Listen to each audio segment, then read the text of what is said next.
ce n'est pas tes actions qui vont te faire te rapprocher d'Allah Azza wa Jal. C'est que la miséricorde d'Allah Azza wa Jal. Et la miséricorde d'Allah, c'est le prophète alayhi salam. Donc il faut s'accrocher au prophète alayhi salam. Et là, les frères, je vais vous dire un hadith que je viens d'entendre aujourd'hui, je vous le partage. Alors, là j'ai noté la minute, donc je vais la mettre.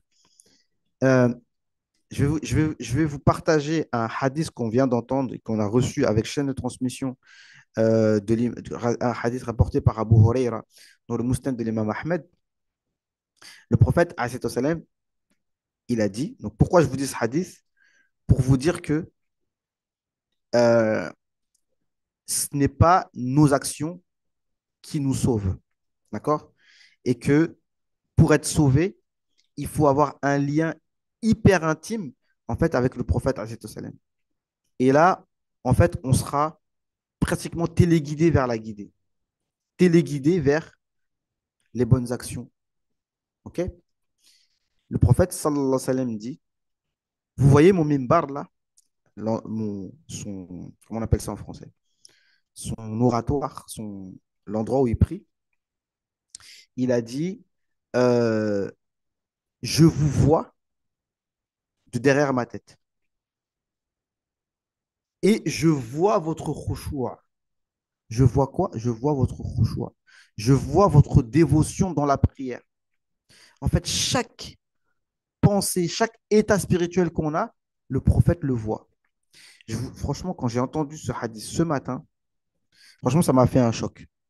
Et j'ai l'impression, alors là, je vous dis tout, je ne devrais pas vous le dire, tu vois, mais j'ai l'impression que ce hadith que je viens d'entendre, ça va changer beaucoup de choses en moi et ça devrait changer beaucoup de choses chez les gens. C'est-à-dire qu'en fait, tu prends conscience que, bon, bien sûr, Allah Azzawajal, il voit tout ce que tu fais, mais ça, c'est un niveau qui est encore au-dessus. Comme un enfant, au début, tu lui dis, ah, fais gaffe, il y a ton père qui est là. Des fois, on fait plus attention à notre père qu'à Allah Azzawajal lui-même. Donc, c'est un peu ça. Donc, et le prophète, c'est lui qui nous dit, je vous vois dans votre prière. Ça veut dire que, par exemple, tu es en train de prier, tu as la flemme, tu te dis, ah, mais quand est-ce qu'elle finit? Ouah, purée, je suis fatigué, c'est que, oh, il récite trop là lui-même. Eh ben ça, le prophète, alayhi salam, le voit. Et c'est ce qu'il a dit. Donc ça veut dire que même toi, tu es en prière et tu es en train de te dire, ah, mais l'imam, il faut que tu sois conscient que le prophète, il ressent ça. Il ressent ta paresse. Il ressent ton manque de dévotion. Donc en fait, là, ça explique tout ce qu'on disait. C'est que, en fait, le prophète, il est vraiment en nous, en chacun de nous.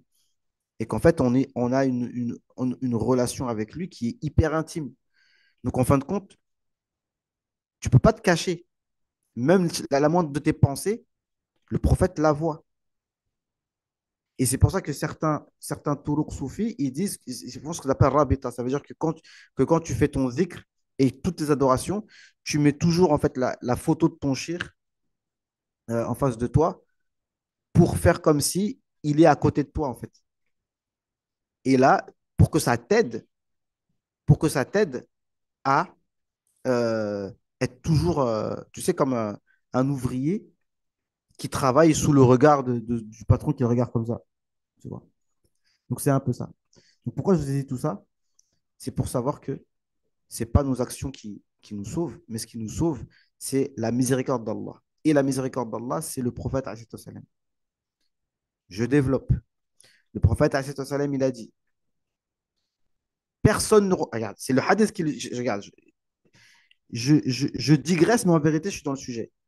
Le prophète, sallallahu alayhi wa sallam, a dit, personne ne rentre au paradis par ses œuvres. Personne ne rentre au paradis par ses œuvres.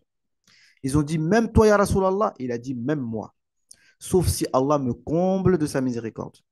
Donc, si on a compris ce qu'on a expliqué depuis 5 jours en arrière sur la chaîne YouTube, c'est que le prophète, alayhi salam, il y a une partie qui est enfant de adamique, enfant adamique. Et il y a une partie enfant d'Adam. Il a un côté enfant d'Adam et il a un côté monde des âmes.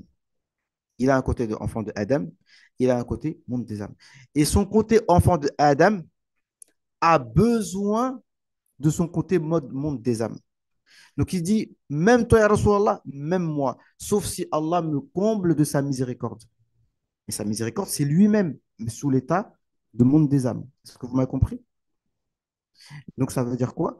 Ça veut dire que ce qui nous sauve, c'est la miséricorde d'Allah Azza wa Jal.